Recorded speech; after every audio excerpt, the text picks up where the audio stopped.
Hello friend, exam guide या YouTube चॅनलवर आपले सर्वांचे सहर्ष स्वागत आहे. तर आज आपण विज्ञान या विषयाचे 10 क्वेश्चन पाहणार आहोत, जे की परीक्षेला वेळोवेळी विचारले जाणारे हे 10 प्रश्न आहेत. तर तुम्ही चॅनलवर नवीन असाल तर या काही आमच्या लिंक आहेत, त्या तुम्ही जॉईन करू शकता, जेणेकरून तुम्हाला वेळोवेळी अत्यंत महत्त्वाची आणि उपयुक्त अशी माहिती मिळत जाईल. तर चला तर मग आज आपण विज्ञान या विषयाचे 10 MCQ पाहणार आहोत. तर पहिला प्रश्न आहे, खालीलपैकी सत्य विधाने ओळखा. ऑप्शन आहेत: 1. गुरुत्व त्वरण सर्वत्र सारखे नसते. 2. गुरुत्व त्वरण विषुववृत्तावर सर्वात जास्त असते. 3. विषुववृत्ताच्या पृष्ठापासून खाली गेलेल्या गुरुत्व त्वरण वाढते. याचे उत्तर आहे ड. फक्त 1 हे बरोबर आहे. फक्त 1 हे बरोबर आहे. गुरुत्व त्वरण सर्वत्र सारखे नसते. प्रश्न दुसरा, क्षकिरण बाबतची सत्य विधाने कोणती? तर 1.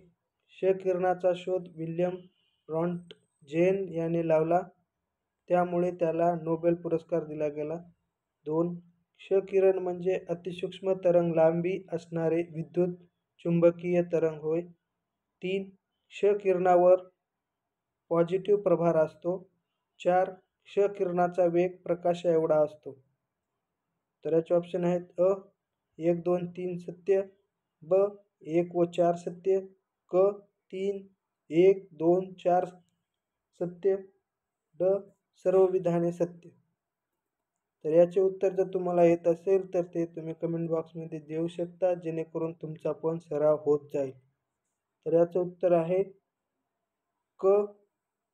1, 2, 4 सत्य. प्रश्न 3, योग्य जोड्या जुळवा. जर तुम्हाला उत्तर येत असेल तर ते तुम्ही कमेंट बॉक्समध्ये देऊ शकता. 1. पॉलिरीमीटर. 2. मॅटोमीटर. 3. सिस्मोरोमीटर. 4. सिस्मोग्राफ. 1. पॉलिरोमीटर. 2. मॅटोमीटर. 3. स्फिरोमीटर. 4. सिस्मोग्राफ. तर याचं उत्तर आहे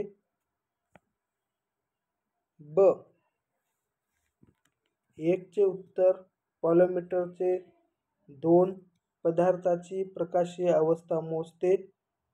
दुसऱ्याचं आहे 3 मॅटोमीटर वायुदाब मोजतो. तर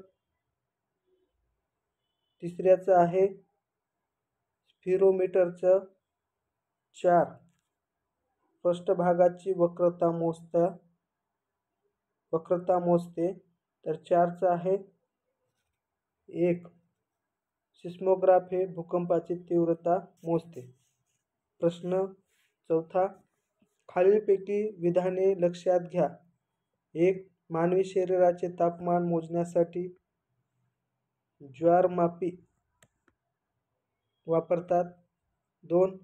ज्वारमापीवर 350 ते 420 सेल्सिअसपर्यंत खुणा असतात.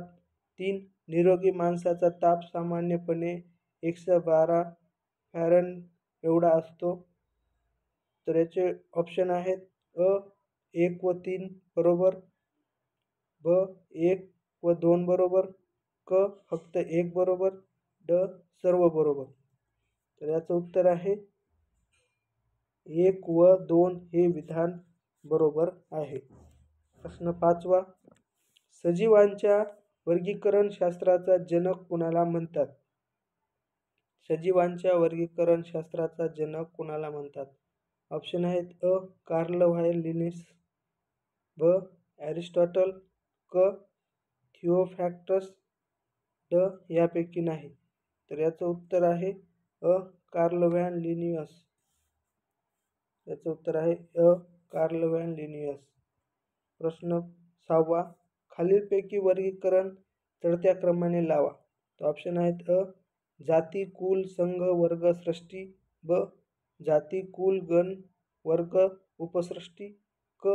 जाती, वर्ग, गण, कुल, उपसृष्टी. ड. जाती, वर्ग, कुल, उपसृष्टी, सृष्टी. तर याचं उत्तर आहे ब.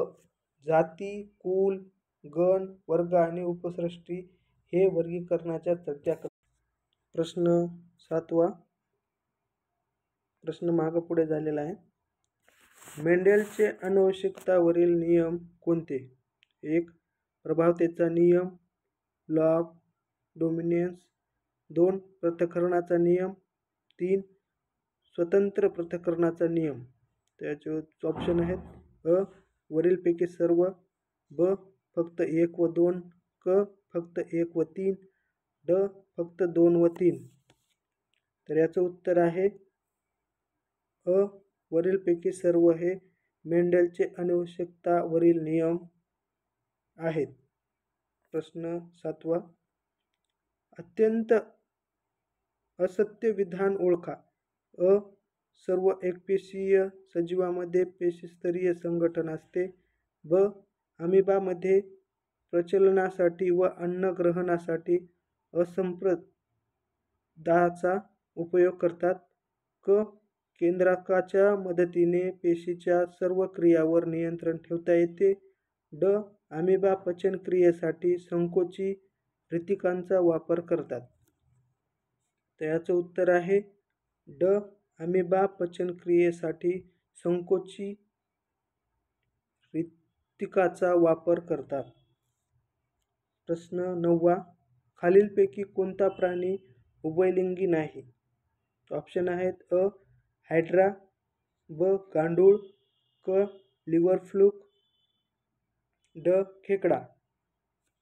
तर याचं उत्तर आहे ड. खेकडा हा उभयलिंगी नाही. प्रश्न 10वा आणि शेवटचा प्रश्न. बेडकामध्ये फलन कोणत्या रूपाने होते? बेडकामध्ये फलन कोणत्या रूपाने होते? अ. अंतरफलन. ब. बाह्यफलन. क. अंतरफलन व बाह्यफलन दोन्ही प्रकारे. ड. यापैकी नाही. तर याचं उत्तर आहे ब. बाह्यफलनाद्वारे बेडकामध्ये बाह्यफलनाद्वारे फलन होत असते. तर अशा प्रकारे आज आपण विज्ञान या विषयाचे अत्यंत महत्त्वाचे 10 असे प्रश्न पाहिलेले आहेत. जर तुम्हाला व्हिडिओ आवडला असेल तर लाईक करा, जेणेकरून आम्हालाही पुढील व्हिडिओ बनवण्यासाठी प्रोत्साहन मिळत जाईल. तरी धन्यवाद.